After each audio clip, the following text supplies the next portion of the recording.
Superlativas, el podcast de Carlota Corredera. Bueno, me hace muchísima ilusión, Miriam, que estés aquí, porque además, recuerdo con muchísimo cariño la entrevista que te hice para mi libro, para Hablemos de Nosotras. Aprendí mucho de ti ese día y sigo aprendiendo. Para mí eres un referente y aunque a lo mejor hay alguien que no te conoce, aunque yo creo que debería conocerte todo el mundo en este país, ¿cómo te presentarías a ti misma? ¿Quién es Miriam González? Pues Miriam González es una mujer española, trabajadora, que sueña con conseguir un país mejor. Un país mejor. Tú has estado, a ver, para que nos hagamos una idea, tú eres de Olmedo. Soy de Olmedo, Valladolid. Sí. Eres abogada, ya no lo dice, pero yo os lo digo, es una abogada internacionalmente súper reconocida y además disputada por los mejores bufetes del mundo. Ella no lo dice, pero lo digo yo. Entonces, tú has estado viviendo muchísimo tiempo en Londres. Estuve en Bélgica al principio porque trabajé en la Unión Europea durante muchos años, 12 años. Después nos fuimos a Londres, estuve allí pues otros tantos, 12, 13, ya no me acuerdo muy bien. Y luego últimamente he estado de 4 a 5 años en California, en Silicon Valley, y ahora estoy entre Madrid y Londres, o sea que he vuelto a casa. ¿Has vuelto a casa? ¿Por qué has vuelto a casa? Pues mira, porque llevo mucho tiempo pensando que quería hacer algo para ver si podemos mejorar las políticas públicas en España. Y por circunstancias de la vida, pues no cuadraba que yo pudiese hacerlo, ¿no? Tengo 3 hijos y, bueno, pues unas circunstancias complejas, casada con un extranjero y no se podía hacer realmente en ese momento. Y, sin embargo, he llegado a un momento de mi vida que creo que tengo el espacio para poder hacerlo y quiero, pues devolver un poquito todo lo que yo he recibido del país, ¿no? Y sobre todo quiero dejar de quejarme. Yo estoy a todas horas pensando, ¿pero por qué no hacemos eso? ¿Y por qué no avanzamos más? ¿Y por qué? Es como quiero dejar de quejarme y es como vamos a intentar hacer algo, ¿no? Que seguramente en muchas cosas nos equivocaremos, pero creo que si no cambiamos esa energía negativa en energía positiva y empezar a intentar cosas, pues va a ser difícil ver que el país avanza, ¿no? Y que tiene que avanzar a otro ritmo. Y sobre todo veo un montón de españoles, tanto aquí como fuera, que dices, bueno, es que esto es de lo bueno lo mejor, ¿no? Qué talentazo hay aquí, que no veo que colectivamente lleguemos a unirlo y poder mejorar la situación del país. Y eso es a lo que me voy a dedicar los próximos años. Me encanta. A ver, tú has vivido lo que acabas de decir en España, en Bélgica, en el Reino Unido, en California. ¿Los españoles nos quejamos más que los demás? ¿Somos más quejicas? No, yo creo que cada uno somos un poco distintos y además que los países pasan por distintas fases, ¿no? O sea, yo vi al Reino Unido de mucho crecimiento. Vi al Reino Unido de las Olimpiadas, por ejemplo, que era un Reino Unido muy optimista, y vi al Reino Unido del Brexit, ¿no? Y era el mismo país, o sea que todos vamos cambiando, ¿no? Yo lo que sí que creo es que aceptamos cosas que no deberíamos de aceptar. Aceptamos como normales cosas que ocurren en la política, en las políticas públicas españolas, que simplemente son habituales, que nos hemos acostumbrado a ellas porque pasan ya durante mucho tiempo, pero que no es normal. O sea, no es normal aceptar el nivel de paro juvenil que nosotros tenemos, ni es normal aceptar la tasa de abandono escolar que nosotros tenemos, ni la tasa de temporalidad que tenemos. Y es como cosas que, bueno, nos hemos ido como adaptando a que eso está ahí, ¿no? Y era una cosa que tenía que ser un problema coyuntural y se ha convertido en un problema endémico. O sea, que creo que aunque a pesar de todo ese ruido y que parece que nos quejamos mucho, pues a lo mejor no nos quejamos todo lo suficiente, sobre todo no logramos traducir esa queja en acción positiva, ¿no? A ver, las personas que te seguimos desde hace tiempo y te conocemos sabemos que, no sé si la expresión es un culo inquieto, pero yo creo que un poco sí. A ver, es verdad que pues te metes en todos los fregados, en las cosas. Yo creo que lo que tú realmente te gusta es meterte en los fregados y luchar por lo que tú crees, ¿no? Por lo que tú crees justo, que por eso me gustas tanto y te admiro tanto. Y es verdad que, bueno, Inspiring Girls, no hemos hablado de Inspiring Girls, pero yo te conozco a través de Inspiring Girls. Sí. Es una fundación en la que tú, que tienes 3 niños varones y podías haber dicho, bueno, pues a mí esto me toca, pero regulín, decidiste meterte en el lío de que ahora mismo, además, en 30 países está implantada... 32. En 32 países está Inspiring Girls, que es una organización que, para definirlo rápidamente, pues una organización que se dedica a que las niñas sueñen sin límites, que las niñas no pierdan su confianza y no pierdan su ambición, ¿no? Y de alguna manera ponerse en conocimiento, ¿no? A las niñas con referentes femeninos para que, bueno, pues no dejen de soñar y que ellas se puedan ver siendo lo que ellas quieran, ¿no? ¿Lo he explicado bien? Sí, vale. Fenomenal. Bueno, pues después de este fregado de 32 países, como no te parecía suficiente, ahora pones en marcha España Mejor. Sí, pero esto es mi país. Y además, mira, yo me he dado cuenta, creo muchísimo en la acción social, ¿eh? Y para mí eso fue Inspiring Girls. Fue el que por qué tenemos que tener niñas que nos dicen que no tienen acceso a mujeres referentes. Pues esto es súper fácil. En el mundo de la tecnología de hoy, pues es que las podemos conectar fácilmente. Fíjate, ¿no? fíjate en la pandemia. El teletrabajo, claro, ¿no?, era imposible hasta que dejó de serlo. Ocurrió, ¿no? Entonces, yo de verdad, no sé si culo inquieto, pero yo lo que sí que creo es que todas las cosas son susceptibles de mejorar, ¿no? Y que no tienes por qué conformarte con algo que te parece que no está bien, porque a veces son cosas sencillas las que pueden cambiar las cosas. Yo creo, como te digo, en la acción social, y para mí Inspiring Girls fue eso. Vamos a darle una solución, y además es que no necesitamos ni al poder público ni nada. Esto es fácil, lo podemos hacer nosotros, y bueno, la prueba es que estamos ya en 32 países y es que hay muchísimos más que les vamos retrasando un poco para poder asimilarlo todo, ¿no? Pero que podríamos tener 40 y pico fácilmente en muy pocos meses, ¿no? Y sin embargo, una de las cosas que yo me he dado cuenta es que las cosas grandes de verdad, ¿no? Los problemas así más estructurales, esos no los puedes cambiar solo con la acción social. Tienes que cambiarlo con la acción política y con las políticas públicas. ¿Cómo explicarías a una persona que acaba de escuchar por primera vez España Mejor? ¿Qué es España Mejor? Pues España Mejor nosotros lo llamamos una lanzadera de propuestas, ¿no? Y realmente es una plataforma para que cualquier tipo de ciudadano, está abierto a todo el mundo, sea de la ideología que sea, esté en el sitio que sea de España, tenga la experiencia que sea, se pueda unir y empecemos a buscar soluciones concretas y prácticas y sencillas a los retos y oportunidades que tiene España. Y vamos a empezar pues escuchando a la gente y después buscando esas soluciones con un método analítico y comparando un poco con lo que se hace en otros sitios y las soluciones originales que se nos ocurran a todos, y después vamos a simplificarlo para darle volumen social y para conseguir empezar a alterar un poco la agenda política, ¿no? A mí me frustra muchísimo que con todo el ruido político que hay en España hay cosas que siguen sin solucionarse. Y lo vamos a ver seguramente en estas elecciones otra vez, ¿eh? Miraremos los programas que les vamos a ver con lupa y qué soluciones hay para los jóvenes, por ejemplo. Pues es que estoy segura de que muy pocas, porque eso es lo que ha ocurrido en los programas anteriores, ¿no? Pues hay que cambiar eso y empezar a ver las soluciones reales a los problemas, ¿no? Centrar las políticas en lo que cuenta, ¿no? A casa de los jóvenes, ¿cuáles son los otros caballos de batalla que a ti y a todo tu equipo de España Mejor os preocupan más? O sea, ¿cuáles crees que realmente son los ejes, ¿no?, sobre los que hay que trabajar en esas soluciones que crees que ni siquiera van a aparecer en los programas de los partidos?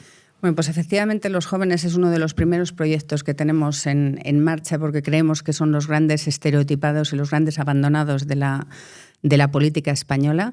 Pero hay 5 áreas que para nosotros son fundamentales. Una que es cómo crecer y aumentar la productividad, y hay que poner las cosas sin tapujos sobre la mesa, ¿no? No puede ser que tengamos más o menos la misma renta per cápita y productividad que teníamos hace 15 o 16 años. Es que eso es inaceptable, que no estemos tomando medidas para ello. ¿Cómo vamos a lograr tener una educación competitiva? Y nosotros creemos que la educación tiene que ser competitiva y hay que empezar a ver a todos los jóvenes, son globales ahora, o sea, compiten todos con todos. Hay que lograr que nuestros jóvenes sean competitivos con el resto. ¿Cómo poder utilizar los recursos naturales que tenemos sin destrozarlos? Y una de las cosas que a mí más me llama la atención en España es que parece que la política medioambiental es solamente de un sector que suele ser la extrema izquierda, pero es que eso es inaceptable. O sea, es que esto es algo que nos preocupa a todos, ¿no? Y que se ve además en el día a día. ¿Cómo conseguir utilizar la tecnología para mejorar las políticas públicas? No solamente en participación ciudadana, que se podría hacer muchísimo más y que no se está haciendo prácticamente nada, sino también medir los resultados, ¿no? Si es que eso ahora se puede hacer con la cantidad de datos que tenemos, ¿no? Y por último, queremos ver algo que a mí me parece fundamental, que es qué tipos de cambios tiene que haber en el sistema político, en la modernización del sistema político, para permitir que todas esas otras cosas se puedan hacer. Cuando tú escuchas que los jóvenes en España ahora se ha decidido o se ha comenzado a hablar de ellos en unos términos que yo sé que les duelen y que les molestan, ¿no?, que es llamarles generación de cristal. Bueno, pues me parece que no es para nada adecuado con las cosas a las que se enfrentan los jóvenes, ¿no? Yo creo que sobre todo la generación Z pues es una generación que viene de un montón de crisis que han tenido, pues vieron el principio de la crisis del 2008, que han visto lo que ha ocurrido en Ucrania, que han visto lo del COVID, que ven el impacto medioambiental y la crisis del medio ambiente, que nadie realmente hace cosas como muy definitivas para solucionarlo, pero que está ahí en su futuro, ¿no? Es como vivir bajo una sombra constante, ¿no? De decir, pues algo tenemos que hacer, ¿no? Para solucionar esto. Que ven además que cosas que antes, pues mi generación, por ejemplo, siempre pensábamos que los hijos iban a vivir mejor que los padres, ¿no? Y ellos piensan que a lo mejor van a vivir peor que sus padres, que no tienen acceso a la vivienda. Pues es que decirles que son la generación de cristal, ¿no? Yo creo que se nos olvida muchas veces que yo, por ejemplo, pensaba cuando era pequeña que yo competía con los que estaban a mi alrededor, ¿no? Con los de tu facultad. Sí, por ejemplo, ¿no? Pues yo estudié en mi pueblo, pues al principio con los del colegio de mi pueblo, después con los del instituto de mi pueblo, después con los de la facultad de Valladolid, que es la más cercana a mi pueblo, que es donde estudié. Después me fui a Brujas y dije, uy, pues aquí están todos estos internacionales y tengo que competir con ellos, ¿no? Pero bueno, era todo como reducido, ¿no? Ahora todos compiten con todos, ¿no? Es que eso te cambia muchísimo la mentalidad, ¿no? Y entonces creo que no hay que ser injustos con los jóvenes. Tienen una situación difícil y, sobre todo, creo que no va a ninguna parte que se intente crear una brecha generacional, ¿no? Yo creo que, en el fondo, todos, incluidos los más mayores, tienen que estar interesados en que los jóvenes tengan un buen futuro, ¿no? Porque ese es el futuro no solo de ellos, sino del país, ¿no? Tu padre fue alcalde de Olmedo. Sí, muchos años. ¿Y David fue senador? Sí. Del Partido Popular. Empezó en la UCD y luego en el Partido Popular. Sí. ¿Nunca te han tirado los tejos del Partido Popular? No, nunca. No. Tampoco me he dejado tirar los tejos de nadie en ningún momento, ni del Partido Popular ni de ningún otro sitio. No, pero escúchame, pero yo, si fuese del Partido Popular... Y tampoco creo que estas cosas de ideología ni de estas cosas se heredan, ¿eh? O sea, que creo que cada uno... No, hombre, pero a ver, evidentemente no se heredan. Pero es verdad que, bueno, al final tú dices, bueno, una persona... Yo, desde luego, si tuviese que ficharte, que no soy del Partido Popular, vamos, o sea, yo no tendría ninguna duda, vamos. Ni dudas ni pruebas, que se dice, ¿no? En el Twitter. O sea, yo me provoca mucha curiosidad y yo lo que estoy segura es de que te van a llover ofertas con España Mejor. Mira, yo estoy que no digo que sea lo que buscas, ¿eh? Yo estoy muy en contra de estas cosas de fichar en los partidos, ¿eh? Y creo que es una de las cosas que no funcionan bien en política española. Pensar que bueno, atraes a 3 o 4 personas de otros sitios y que parecen independientes y ya está, ya se ha mejorado todo, ¿no? Y es como, no, realmente aquí hay un problema. Tenemos un problema de lo cerrados que están los partidos políticos, que claramente hay muchísimo talento en España que está fuera de los partidos políticos y, de hecho, creo que hay a muchos que les repelen los partidos políticos, ¿no? Que es un poco la idea de España Mejor, de decir, bueno, si todo ha cambiado en el mundo, ¿no? ¿Cómo nos movemos? ¿Cómo nos relacionamos? ¿Cómo nos divertimos? ¿Cómo trabajamos? ¿Por qué no ha cambiado la política y la manera de hacer políticas públicas? ¿No? Vamos a ver si hay otro espacio distinto, que claramente los partidos políticos son muy importantes, pero a lo mejor necesitamos otro espacio distinto donde la gente tampoco se ve con ese corsé de la ideología y que pueden empezar a contribuir. Pero una de las cosas que se nota, además, que no hacen los partidos políticos, de momento en los últimos muchos años, porque ya hablo en términos de décadas, es poner en marcha sistemas de reforma del país, que empiecen a quitar el poder, que a mí es una de mis obsesiones, porque yo soy de ideología liberal y a mí lo de los controles y garantías en el poder es de las cosas que más me preocupan y además me apasionan, ¿no? Que creo que es una asignatura pendiente en España. Y no he visto de momento ningún partido que de una manera seria y que luego empiecen a hacerlo, digan, no, vamos a quitar poder y vamos a devolverle ese poder a los ciudadanos que siempre lo tuvieron que tener y era la evolución normal de la democracia española. Pero mira, a mí lo de los fichajes, pues no sé, me llama mucho la atención, por ejemplo, que los 2 partidos mayoritarios ahora tengan los programas económicos de cara a estas elecciones en gente que no son de los propios partidos, ¿no? Y dices, bueno, esto es una evolución normal que ocurre en España, pero yo creo que si fuese líder de esos partidos empezaría a pensar cómo es posible que partidos que llevan toda la vida en el poder o en alternancia, que no es como un partido nuevo que creas que dices, oye, a ver quién sabe de esto, ¿no? Sino que han estado ahí muchísimo tiempo, Dices, no has podido generar nadie con ese talento y capacidad dentro del partido que puedas tener la confianza para decirle, tú llevas las riendas de la economía, ¿no? Es que es para pensárselo, ¿no? ¿Qué es lo que pasa ahí que no atraen a ese talento? O sea, que no te hagan ofertas porque no vas a escucharlas. Yo, mira, siempre he dicho que a mí, si llega un líder político, sea de donde sea, que pone sobre la mesa un programa serio de reforma y modernización del sistema político en España, vamos, es que no me tienen que llamar, que voy yo y voy a las 7 de la mañana del día siguiente y además es que no me tienen que dar ni un puesto. Yo encantada de hacer la limpieza del sitio donde estén, contribuir como sea, ¿eh? Pero realmente no lo veo y no veo perspectivas de que ocurra. ¿Y montar tu propio partido? Pues mira, creo que no hay espacio para montar partidos políticos. Hay muchos partidos políticos ya en España. A mí lo que más me preocupa no es necesariamente que algunos están ideológicamente... desapareciendo, ¿eh? Yo creo que tenemos ahora un bipartidismo reforzado con los extremos por ambas partes, pero sí que es verdad que en España además tienes todos los partidos de las comunidades autónomas, etcétera, etcétera. O sea que hay muchos partidos, ¿no? A mí realmente la preocupación mayor que tengo ahora es cómo toda esa gente que debería estar contribuyendo, cómo pueden contribuir, ¿no? Que es por lo que he montado España Mejor. Pues en términos de partidos políticos me parece que ahora hay un montón y que esa no es la prioridad ahora, ¿no? A ver, hablamos mucho la última vez de feminismo, de igualdad, ¿no? Sí. Que además es algo que ya sabes que me preocupa mucho. Y yo no sé si tú ahora mismo... fíjate, hemos hablado, ¿no?, de las prioridades de España Mejor, de un montón de asuntos que están como enquistados, ¿no? Y no hemos hablado todavía de las mujeres. Me gustaría que abordásemos ese tema. Yo, fíjate, aprendí cuando hablé contigo muchas cosas, pero aprendí también el tema de que el feminismo, el término feminista, ¿no?, muchas veces provoca cierto rechazo porque efectivamente se iguala al machismo, ¿no? Y de hecho se dice, no soy ni machista ni feminista. No, a ver, claro, vamos a ver, es que no es lo mismo, ¿no? Claro.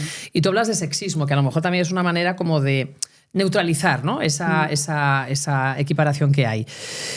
¿Tú ahora mismo cómo ves el feminismo y cómo ves la situación de la mujer en España?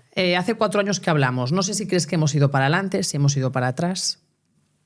A mí me parece que en las cosas fundamentales estamos más o menos donde estábamos antes. Creo que ha habido mucha discusión sobre lo que es feminismo y lo que implica. Creo que ha habido una politización por muchos sectores distintos y desde distintos ámbitos de lo que significa el feminismo, que a mí me ha molestado un poco, porque creo que siempre que haces ruido sobre algo, tienes que estar muy seguro de que eso va acompañado con acción, porque si no, todo ruido provoca una reacción. Y si no lo has acompañado de acción, te quedas simplemente con la reacción. Y claro, al final puede que te haga incluso ir un poco hacia atrás, ¿no? A mí me parece que lo que les ocurre a las mujeres en España es muy parecido a lo que ocurre con muchos otros países de nuestro entorno, que es que hemos logrado más o menos la igualdad ante la ley, por supuesto. La igualdad en el trabajo más o menos, aunque quedan cosas por hacer, pero sí que es cierto que hay muchísimas empresas que se han lanzado. O sea, yo creo que la sociedad se ha lanzado a esa igualdad en el trabajo y que hay cosas que todavía podríamos copiarnos los unos a los otros, pero más o menos eso ya está como en marcha. Queda una gran asignatura pendiente, que es la igualdad en las casas. Las mujeres siguen siendo mucho más responsables que los hombres, normalmente en el cuidado de los hijos y, desde luego, en el cuidado de las casas, en las cosas que hay que hacer para tener unas casas en las que podamos vivir y luego podamos producir. Eso lo vimos en el COVID, que si eso no funciona, es que no podemos funcionar como sociedad. Y suelen ser las mujeres mayoritariamente las que lo hacen en casi todos los países. Tú miras las cifras, que creo que es la OCDE la que lo mide, y da lo mismo que sea México, que sea España, que sea los países escandinavos donde nos parece que la situación es muy igualitaria. Pues no, eso sigue ocurriendo. Pues no tenemos soluciones como sociedad, ¿no? O sea, esperamos que lo hagan las mujeres y además que lo internalicen, no hablen mucho de ello, ¿no? Porque si no, claro, se convierte en un problema social. Pero es que eso tenemos que ponernos sobre la mesa. ¿Cómo vamos a gestionar todo esto, ¿no? Y en España sí que se ve, pues, por ejemplo, el impacto de todo eso. Yo creo que es fundamental para tener la bajísima tasa de natalidad que tenemos, que, bueno, es de esas situaciones que estamos pasando ya en algunos indicadores de los peores de Europa a los peores del mundo. Oye, es que es como para pensar que habrá que empezar a ver qué tipo de soluciones hay. Y no es fácil, ¿eh? O sea, no es fácil porque eso sí que implica un gran cambio de mentalidad.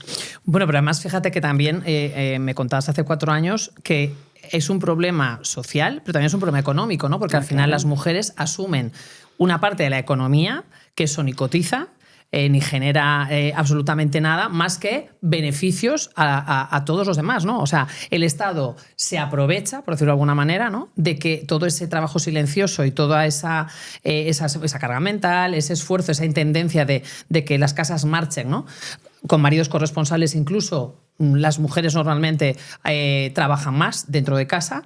Claro, todo eso es un trabajo que es completamente silencioso, ni como se dice, ni pagado ni agradecido, ¿no? Sí, ni cotizado. Ni cotizado, exacto, No. ni cotizado, ¿no? Ni cotizado. Hombre, yo creo que claramente, mira, si ves los países pues, de nuestro entorno, Europa, tal, pues ¿cómo se ha financiado todo eso? El estado de bienestar que nosotros tenemos ahora, que el nuestro además necesita transferencias del norte de Europa, pero incluso si no tuviésemos esas transferencias, tú ves toda Europa y se ha financiado con deuda y con el lanzamiento de las mujeres al mercado de trabajo. Si no, Europa no podía mantener el estado de bienestar que tiene.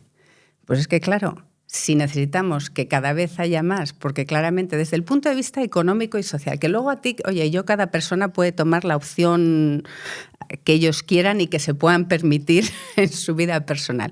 Pero si tú lo miras como economía y como sociedad, tú tienes el interés de que cada persona haga el trabajo más productivo posible y que pueda generar más recursos posibles, porque luego hay un tanto por ciento de esos recursos que va a la caja común y es lo que nos permite pues, hacer todas las cosas que hacemos como sociedad. Pues para que eso se siga produciendo, tienes que facilitar el que eso ocurra. O sea, no puedes venir todo de la carga internalizada y silenciosa de lo que hacen las mujeres. Poner eso sobre la mesa, pues tienes que estar muy seguro de las soluciones que quieres poner sobre la mesa, porque claramente cambias. O sea, hay gente que ahora se está aprovechando de eso que deja de aprovecharse. Pero hay que pensarlo. O sea, yo no tengo las soluciones fáciles. A mí hay cosas que, por ejemplo, en política fiscal me parece que podríamos estar haciendo, pero que no hay soluciones fáciles. Lo que sí que pienso es que hay que empezar a hablar de ello, porque si no, pues la competitividad de toda Europa, ¿no?, pues va a ser muy difícil, ¿no?, con ese gran estado del bienestar que queremos seguir manteniendo, además. Claro, ¿no? pero fíjate, claro, o sea, tú lo dices, ¿no? No es fácil. Las medidas no son fáciles, pero desde luego lo que tampoco podemos hacer es decir que como no es fácil, ¿no?, y como no es fácil conciliar, y como no es fácil, ya lo que no puede ser es que luego al final tú ves en los informativos, ¿no?, o lees los periódicos y es como que te señalan, ¿no? Nos señalan, o yo me siento señalada, y eso que yo he traído una niña al mundo, ojalá hubiese podido traer más, si hubiese conocido antes a mi marido, pero es verdad que, jolín, es que parece que somos nosotras, ¿no?, las que no queremos tener hijos, somos nosotras las que renunciamos a la maternidad porque somos egoístas y pensamos en nosotras y no pensamos en la sociedad. Y es que es para decir, oye, a ver un momentito, ¿no? O sea, es que esto es algo que tendréis que plantearos por qué está sucediendo, ¿no? Porque hay esta baja natalidad en España. Porque no se puede conciliar. Porque en este país tienes que elegir, o sea, ser madre en España es algo que está completamente castigado. O sea, es así. O sea, el ser madre te condiciona tu futuro laboral. O sea, por ejemplo, antes decías, ¿no? Hay cosas que ahora puedo hacer, pero no podía hacer antes, ¿no? Claro, Tú ahora sí. mismo, por ejemplo, España Mejor, lo puedes poner en marcha ahora, pero ¿por qué no lo podías poner en marcha antes? Aparte porque estás viajando por el mundo entero, pero ¿no? por mis circunstancias. Yo hablo abiertamente de esto. Bueno, yo tengo una relación que Nick, mi marido, y yo, pues somos de las parejas más igualitarias que te puedes imaginar. O sea, tú nos ves aquí ahora y es que además es una situación de respeto y admiración mutua, que es que da lo mismo que no sea 50% todos los días, porque es que es un poquito más hoy, después yo, o por temporadas o lo que sea. Y sin embargo, pues yo cuando mis hijos eran pequeños, yo era consciente de que había ciertas cargas, que además yo luego lo he pensado muchísimo, Carlota, porque ¿por qué me he cogido yo estas cargas? O sea, a mí nadie me dijo, ¿sabes? No me senté con Nick y me dijo, ay, pero tú, si alguien tiene que poner la lavadora hoy, eres tú, ¿no? Pues empecé yo a poner la lavadora y de repente ya, pues lo de la ropa, y yo además soy una privilegiada porque he podido tener gente que me ayuda, ¿no? Claro. Pero cuando me falla esa ayuda, pues soy yo la que voy a hacerlo. Digo, ¿por qué lo estoy haciendo yo esto? Y no sé si es pues porque lo vi de pequeña, porque, no sé, pues por inercia seguramente, ¿no?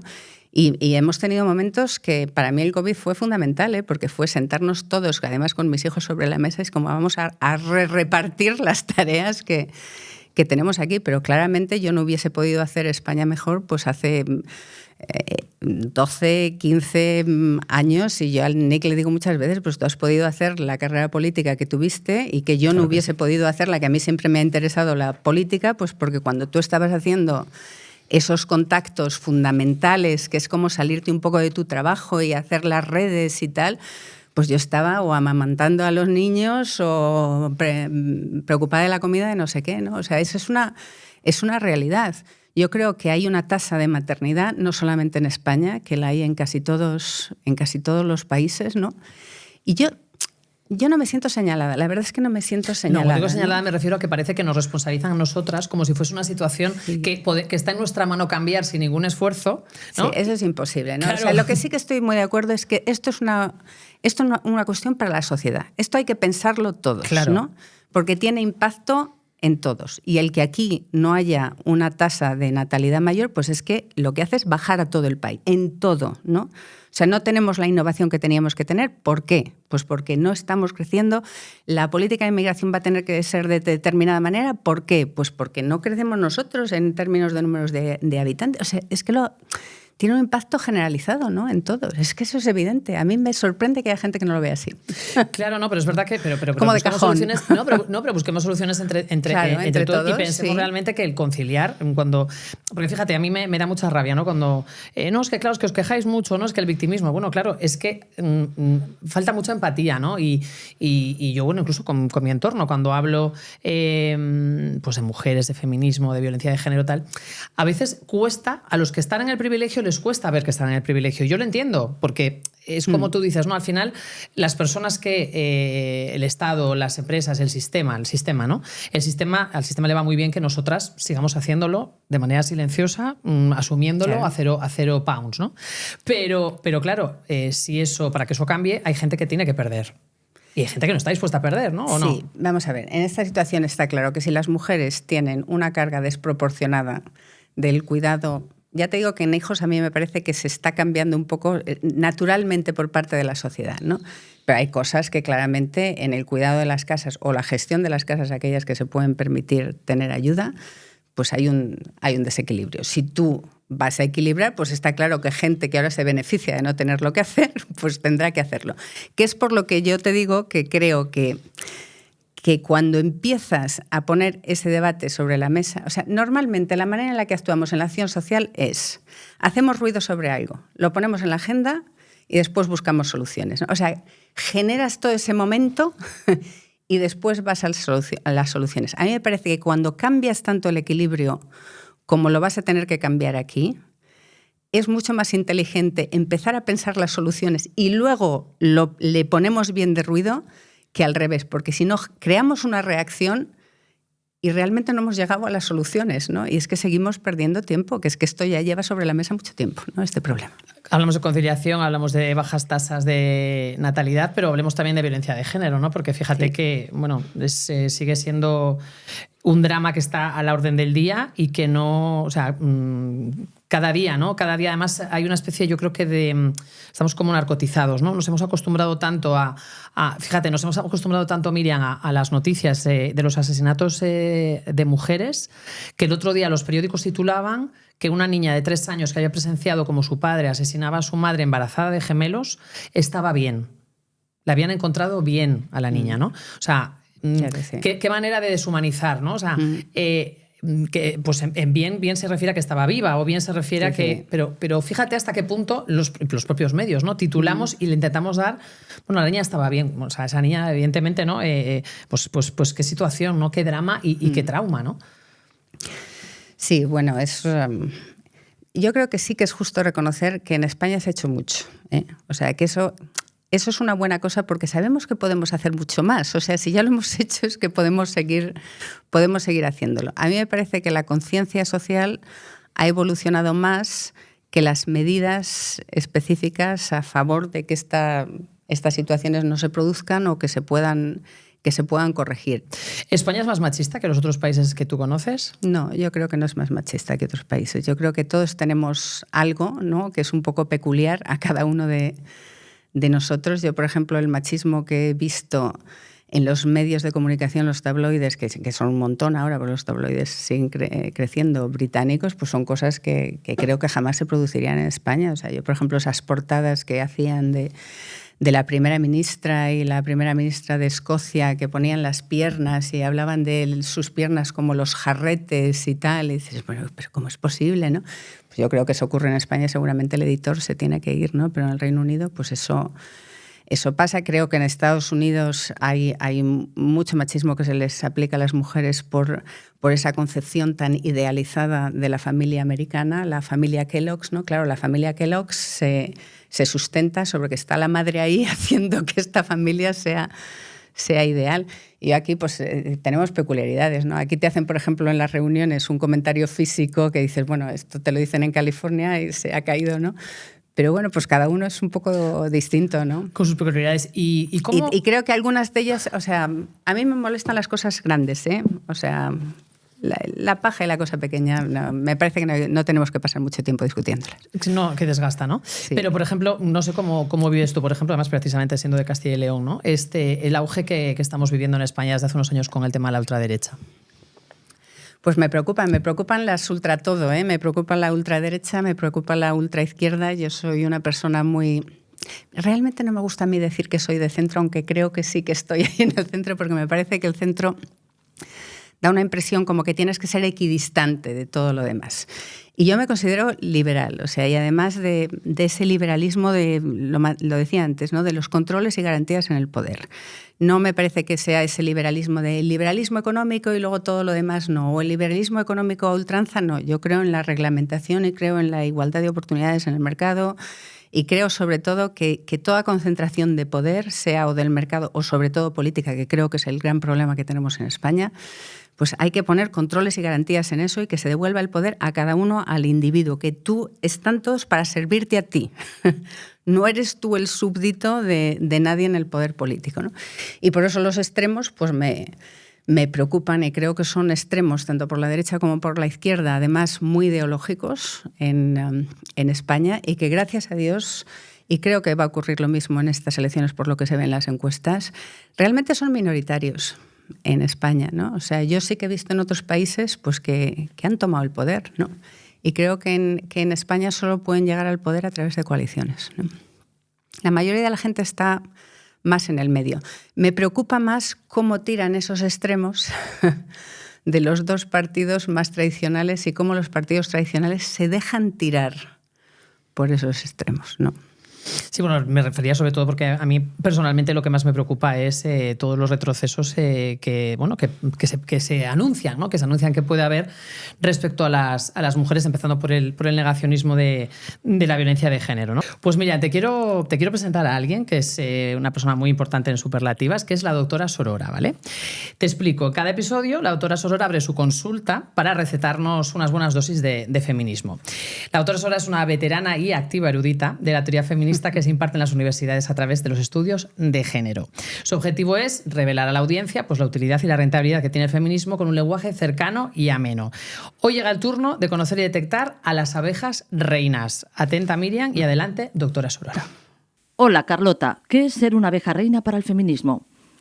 Nos referimos a aquellas mujeres que ocupan altos cargos dentro de las empresas, las organizaciones e incluso los gobiernos, cuyo modus operandi es cercano al patriarcado y opuesto al movimiento feminista. Consideran que su éxito profesional se debe a méritos propios y no a una excepción necesaria para que funcione el sistema. Rechazan la brecha salarial o los números que indican que a la mayoría de las mujeres se les impide llegar a lo más alto. ¿Cómo detectarlas? Si yo he llegado, otras mujeres pueden llegar. Esta es la premisa de la argumentación de cualquier abeja reina. La clave está en estudiar el liderazgo y la alta gestión desde la perspectiva de género, analizando la consecución del éxito desde un plano interseccional, teniendo en cuenta, además del género, la clase social, económica, el lugar de procedencia, la etnia. ¿Qué hacemos ante una abeja reina? Pues mi consejo, como doctora Sorora, es el de siempre, cuando nos encontramos ante alguien que nos impide ser quienes somos. Potenciar el amor propio, el sentido común y la elección personal de las formas y los modos. Los techos de cristal nunca los rompe una mujer sola. El trabajo de cada generación ayuda a la siguiente y es esa percepción de grupo la que nos hace no sentirnos solas, sabernos acompañadas en la lucha diaria de las mujeres, que siempre es feminista. Hay que replantearse lo que es el éxito para una misma. Los imperativos de lo que se considera el éxito social a veces nada tienen que ver con lo que individualmente consideramos éxito. Las metas son personales y nadie nos puede hacer dudar de que el camino es nuestra decisión. Esto también es feminismo. ¿Qué te parece, Miriam? Bueno, pues hay cosas que estoy de acuerdo y cosas que no estoy de acuerdo. Hombre, eso es lo divertido, claro. A mí me parece, creo que efectivamente hay un tipo de mujer, también hay de hombre, ¿eh? Abejas reinas, que esas existen, pero también hay abejas rey en el mundo, ¿no? O sea, yo creo que una de las claves es que la definición del éxito es personal, ¿no? Hay gente a la que nos importa más la situación de la sociedad y hay que aceptar que hay otra gente que lo que les importa y los que les mueven la vida, ¿no?, es su éxito personal. La parte en la que no estoy yo tan de acuerdo es que a veces hablamos de esto como que hubiese una... Yo no creo en la conspiración del patriarcado. O sea, yo creo que somos el producto de una sociedad, que hemos llegado hacia donde estamos, que hay una serie de intereses y que hay muchísimas cosas que han cambiado muchísimo, pero hay muchas otras que hay que cambiar. Y a mí me parece que cuando enmarcamos la discusión a veces en términos de si hay una conspiración o no, que a lo mejor si empezamos a hablar profundizamos, puede que todos estemos más de acuerdo que lo que parece, ¿no?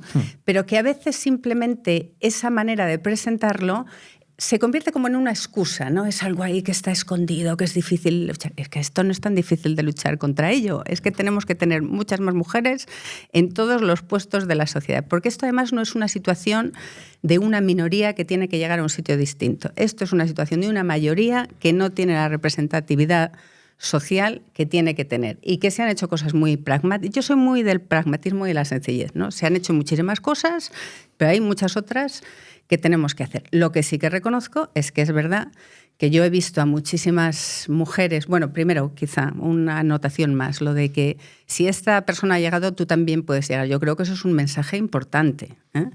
Y que parte de ello yo lo veo en Inspiring Girls, ¿no? Es como, pues mira toda esta gente que ya ha hecho esto, y muchas en unas situaciones muy difíciles, y oye, pues tú a lo mejor también puedes, que puede que tengas que tener unos caminos distintos para llegar ahí, y entendiendo que siempre hay una parte fundamental de suerte en la vida, que esa es totalmente aleatoria, ¿no? Sí, pero que bueno, incluso gente de contextos muy distintos logran hacer cosas... Eso es un mensaje muy potente para todas nosotras, ¿no?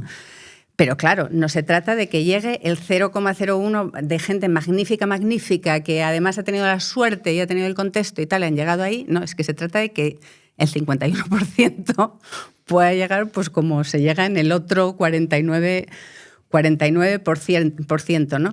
A mí me preocupa, muchas veces he visto a mujeres de muy alto nivel la falta de autenticidad. Eso sí que me preocupa muchísimo, porque yo se las intento enseñar a las niñas y veo mucha más autenticidad en niveles medianos o niveles más bajos. Creo que hay ahí un tipo de mujer que no sé si es abeja reina, pero que bueno, que tiene el puesto de reina y luego se pone un armiño, ¿no?, ahí maravilloso, con unos equipos de asesores que dan la imagen de que todo es perfecto en su vida, ¿no? Y es la mujer que se...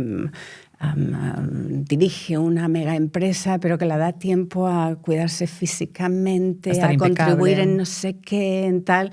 Y dices, claro, son imágenes totalmente trabajadas por equipos de comunicación que no son reales. Sí que es cierto que hay algunas que son auténticas, y es que ese mensaje es súper fuerte para la siguiente generación, ¿no? Pero tenemos que llegar a la autenticidad y al... Yo creo mucho en el valor de las redes sociales para esto, ¿no? Es que te puedes conectar entre las generaciones, pero solo funciona si tú das una visión auténtica de lo que es tu vida, ¿no? Pero con los altos y los bajos, que hay muchos, ¿no? En toda vida. En uno de los actos que yo estuve de Inspiring Girls se dijo una frase que se le atribuye a Madeleine Albright, ¿no? Lo de que tiene que haber un lugar en el infierno especial para las mujeres que no ayudan a mujeres, ¿no? Yo cuando pienso en una abeja reina pienso en alguien que ha llegado arriba y que no ayuda a las demás, ¿no? A estar igual de arriba o más, ¿no? A mí me parece que... O sea, yo es que por eso la autora Sorora tiene ese nombre. Yo en ese sitio del infierno de Madeleine Albright pondría mucha gente, también algunos hombres. Sí, o sea, bueno, creo pero que, Madeleine hablaba de mujeres. Que cualquier persona que no ayuda a la generación siguiente, directo a ese sitio de directo Madeleine Albright. Bueno, no me puede... O sea, ya no nos quedan... Bueno, yo es que estaría hablando horas y horas, pero claro, no puede ser. Antes de que nos cuentes tus recomendaciones, porque bueno, estamos ya en verano y me encanta escuchar las recomendaciones para apuntármelas y para tener también, bueno, pues buenas opciones y nuevas opciones de ocio. No te puedes ir sin que hablemos, por favor, de salseo británico monárquico, porque es que, claro, tú has estado allí, bueno, tú no lo has dicho, pero bueno, Nick tu marido, fue viceprimer ministro sí. en el gobierno de Cameron. De la colección, sí. Vale, entonces, a ver, importante. Tú el primero de Cameron, que fue el bueno, no el otro. Exacto, que es el del Brexit. El bueno, siempre el bueno. Nick es el bueno. Nick, estamos contigo. Claro. Vale. Tú has estado en contacto con el establishment ahí, aparte de sufrir a los tabloides, también has estado con el establishment. Cuéntanos cotilleos, lo que puedas, claro, sin que nos cierren el podcast. Lo primero, ¿tú eres del team Harry y Meghan o no? Pues es que realmente no es una cosa que tenga yo aquí, me haya definido en distintos teams. No, pero entiéndeme, o sea, tú has vivido el acoso, ¿no? También de los tabloides, además como yo creo que muy machistas. Vamos a ver, es una situación complejísima la que tienen por ambas partes. A mí tampoco me gusta mucho perder mucho tiempo en... A mí lo que me interesa es lo del poder real que cambia las cosas, no las herencias de poder que no es poder electo, no sé. Que además allí es menos que aquí, porque aquí al menos tienes la Constitución. Pero sí que creo que hay una cosa de lo que dice Harry que es real, que es el poder de la prensa. Y ese poder de la prensa que se logra es como una hiedra que se entrelaza con otros tipos de poderes que se ve claramente con la corona y se ve también con el gobierno. Yo creo que en el Reino Unido hay un poco la situación opuesta con la prensa a la que tienes en España. En España me parece que la prensa tiene muy poco poder, que depende del poder político o directamente o indirectamente a través de empresas muy reguladas que son fundamentales para que puedan sobrevivir con los anuncios, etcétera, etcétera. Y en el Reino Unido tienen demasiado poder y logran realmente pues, lo del Brexit, ¿no? O sea, logran llevar al país a un sitio que dices, ahí no es realmente donde está la sociedad. Y esa diferencia se ve en lo que ocurre cuando hay problemas. En el Reino Unido, si quieren ir a por ti, van a destruirte. En España, si quieren ir a por ti, van a silenciarte. Ahí es nada, lo que acabas de decir. O sea, que ni Meghan, ni Harry, ni Catherine, ni William. Vale, pero ¿tú has conocido al actual rey, a Carlos III? Sí que la he conocido. Sí. Y a Camila también. A ella también. Y ella es una persona que ha hecho mucho en violencia de género. Violencia de género era un tema que se hablaba muy poco en el Reino Unido. Y ella, que yo creo recordar que tuvo una situación de una amiga con un caso de violencia de género y seguramente fue a través de ello. No lo quiero malinterpretar porque no me acuerdo de todos los detalles, pero ella ha trabajado muchísimo con las organizaciones y lo ha puesto sobre la mesa. Y una de las cosas que a mí siempre me han sorprendido en el Reino Unido es que no hacen estadísticas, ¿no? Del número de casos que tienen o de mujeres asesinadas. O sea, lo mezclan de tal manera con los crímenes que ocurren dentro de las familias, etcétera, etcétera, que no ves claramente cuál es la situación real. Y yo creo que ese foco que ha puesto ella puede ser muy, muy útil en el Reino Unido, ¿no? Que yo creo realmente que las monarquías, pues en la situación que hay, pues es muy importante que hagan labor social, y eso sí que se ve mucho en el Reino Unido. La reina, sobre todo la anterior, era pues una de las personas que más dedicada estaba a los actos sociales, a poner el foco aquí, a alguien que hace algo interesante allí, ¿no? Y bueno, pues ese puede ser un rol, ¿no? Ese puede ser un rol. Bueno, pero es verdad que fíjate, yo no tenía ni idea de que Camila había estado aquí. Nos gusta más recordar cómo hubiese vivido Lady Di el día de la coronación. O sea, ya sabes que bueno, aquí el salseo es lo que tiene. Que te voy a decir que no sepas que eres española. ¿Cuál es tu pequeño gran placer, Miriam? Mi pequeño gran placer, pues estar con mis hijos. O sea, todo el tiempo que puedo sacar de ellos. Yo cuando les tengo a todos bajo el mismo techo, es que es una sensación que digo, yo soy totalmente madre gallina, ¿no? Así les pongo las alas y me parece el placer más enorme que puedo tener. Vamos, no compara con nada. Y mira que yo soy disfrutona, ¿eh? O sea que me gusta salir, me gusta comer, me gusta todo me gusta. Pero ese placer es en otro nivel. Cuando los tienes bajo el mismo techo, ¿te da igual que sea aquí en California o cuando estás aquí en casa es distinto? En Madrid. Me da un poco igual siempre que estemos juntos. Hombre, aquí lo que pasa es que les tengo en el mismo techo y luego ya pues el jamón, el no sé qué, a ver, es que lo cambia todo. Bueno, pero escucha, ellos son bilingües, ellos sí que son bilingües, ¿no? Son bilingües. El mayor, a mí me ha pasado como con todo lo que te ocurre con las familias, ¿no? Que el nivel de higiene con el primero es mucho mayor que con el tercero y tal, pues el bilingüismo lo mismo. El primero maravilloso, el segundo un poquito peor, el tercero un poco peor, pero luego van aumentando, ¿sabes? A medida que lo van estudiando. Les he tenido que poner a todos a estudiar la gramática porque sabían todos español de cocina. Recomiéndanos un libro que estés leyendo, que hayas leído, que la gente diga, este verano se lo tienes que llevar a la playa.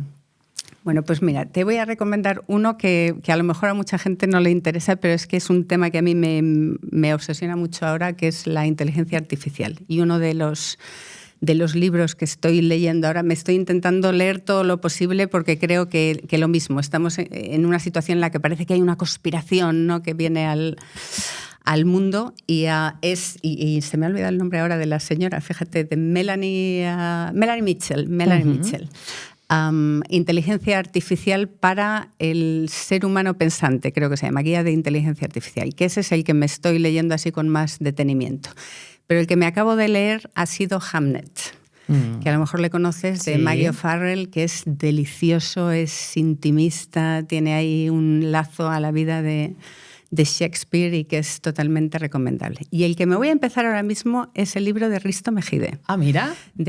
¿Cómo se llama? 16 notas. He empezado justo el primer... Bueno, y es una sorpresa. Mira, una persona como yo que está todo el rato hablando de los estereotipos, no me esperaba yo este libro me parece estupendo la labor que ha hecho. Bueno, es que no hemos hablado de edadismo, ya vendremos otro día. O tendrás que volver a hablar del edadismo y de otra cosa que yo ahora estoy empezando a vivir, que es la perimenopausia, porque también es otro tema tabú del que no se habla. Parece que no se puede decir que una mujer está, si tienes un sofoco, que no se entere nadie. Bueno, esto tienes que venir en otra ocasión. En otros países se ha hecho mucho de eso, ¿eh? En el Reino Unido se habla un montón. Se habla un montón, pues bueno, pues a ver si también lo traemos para acá.